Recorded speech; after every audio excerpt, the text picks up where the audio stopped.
Yo, c'est moi. Du coup, comment dire. Parlons peu, parlons beaucoup. Alors, j'ai bégayé un peu sur le commentaire. C'est la première vidéo que je fais. Du coup, je vais me présenter d'abord. Je suis Super Vega, meneur d'une guilde qui s'appelle Celestia, sur le serveur Terra Cogita. Donc je vais vous faire un peu le tour, voilà, ça ressemble à ma guilde.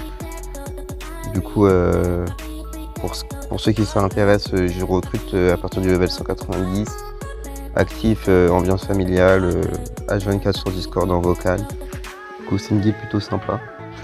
Je suis dans l'alliance Exosea que j'ai formée avec mon poteau Zardakar et Caramel. Voilà. Pour faire court, aujourd'hui on va se faire une vidéo pour se concentrer sur le Zobal que j'ai reroll il n'y a pas longtemps. Avant j'étais un Yopter, maintenant je suis passé Zozoter. Donc d'habitude les gens sont en Zozodoku, mais j'ai envie de laisser un mode terre plutôt torquille.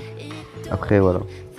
Donc j'ai une vite assez basse, comme vous pouvez le voir, 4500, mais c'est pour avoir un peu de rocks aussi. Parce que mon Zobal je joue la plupart du temps en 1v1. Voilà. Donc en 1v1 il faut du Rox et minimum de res et ça va, je trouve que ma vita est dans la moyenne. Donc pour savoir, le Zobal je joue en 12-5 parce que je trouve que le 12 en Zobal c'est vraiment important. Il y a des moves que tu peux pas faire en 11 et que je trouve que c'est pas suffisant en 11 PA. Donc je joue en 12-5, je peux passer en 12-6 facilement avec une DD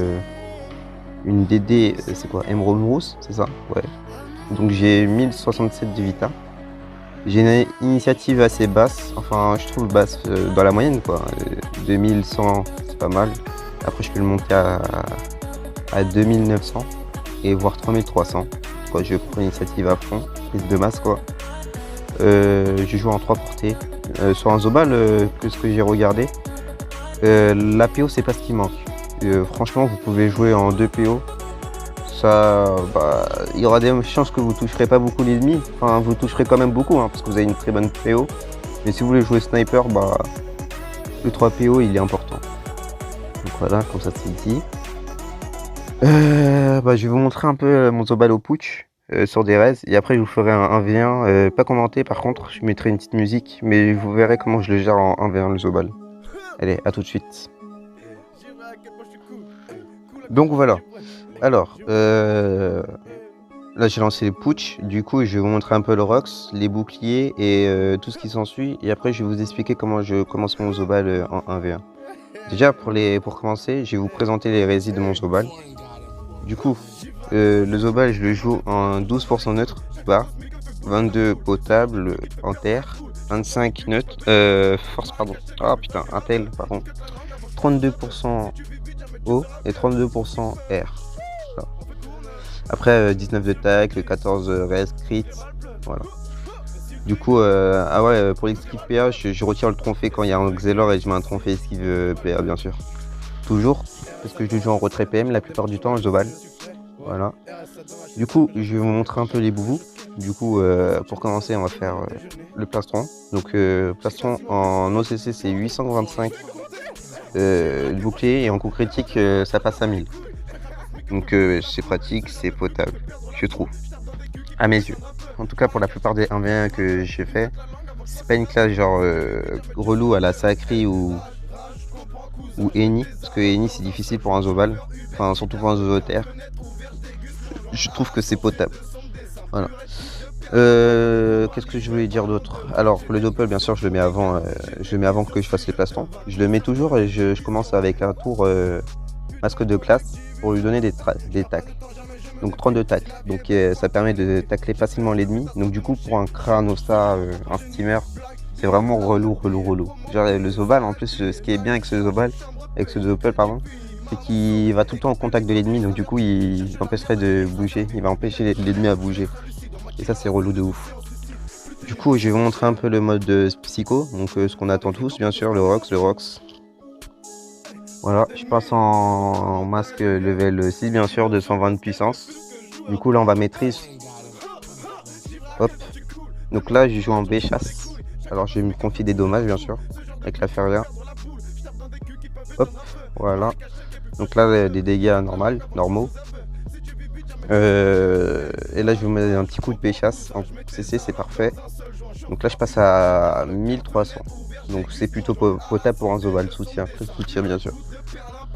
Donc là, le petit Doppel, il va taper, bien sûr. Petit dégâts, tranquille. Surtout qu'il retrait PM et c'est pas mal du tout. Alors là, je vais me booster. La fougue, d'habitude, je la fais sur les ennemis pour les mettre non soignables. Par exemple, contre un ennemi ou en steamer qui soin, l'état insoignable est vraiment important. Et je l'ai mis level 6 pour avoir une très grande PO, comme vous pouvez le voir. Du coup, vu que je me suis boost, je vais vous montrer un peu le Rox niveau dégâts. Du coup, là, je vais faire ça. Là, ça passe à 700, c'est pas mal.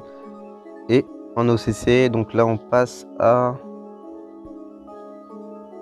2200 ou 2300, quelque part par là. Donc c'est pas mal, j'aurais préféré avoir un CC.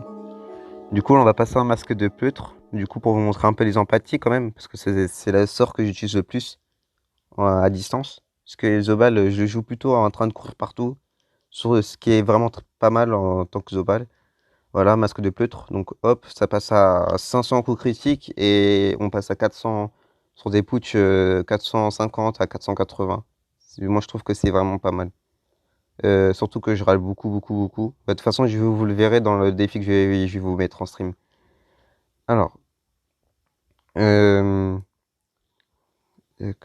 faire? Qu'est-ce que je vais faire? Du coup, ouais, on va faire ça. On va couper ici. Donc, on se retrouve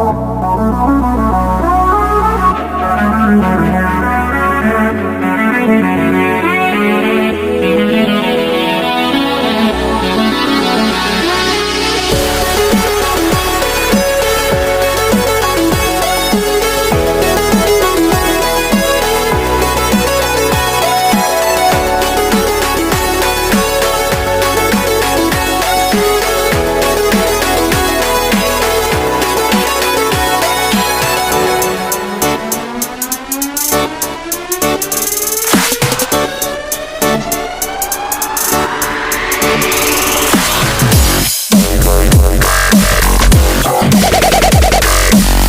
right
back.